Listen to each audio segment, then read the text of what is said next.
نام‌های آشنا در جهان، مارک‌های تازه وارد که چندی است در کابل هم دوستدارانی پیدا کرده. البته همه نمی‌توانند کالاهای با مارک‌های معتبر بخرند، اما این مسئله باعث نشده بازار فروش این کالاها سرد شود. خود مارک یا برند یا لباس خوب پوشیدن در این قسمت که در ظاهر انسان خیلی میتونه تغییرات به وجود بیاره، تغییرات بزرگی به وجود بیاره، در باطن انسان، در رشد فکری انسان هم میتونه نقش بسزایی ایفا کنه. خریداران اصلی این کالاها طبقه خاصی هستند. کسانی که استفاده از مارک‌های شناخته شده جهان برایشان اهمیت دارد. این خواستگاه آنها را به اینجا می‌کشاند. بسیاری از خریداران پشت این ویترین ها می ایستند و خودشان را در لباس هایی که به تن مانکن هاست تصور می کنند.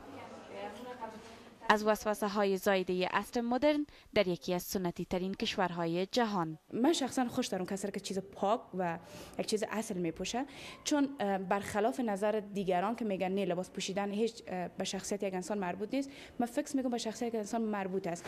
من اولین مردی را که ببینم و امروز سرمالکی کنم اولش بوتاش سعی میکنم. این محل یکی از بازارهای کوچکی است که در آن میتوان کالاهای مارکدار جهانی را با قیمت ارزانتر پیدا کرد. این کالاها خاص برای خریداران افغان تولید می شود.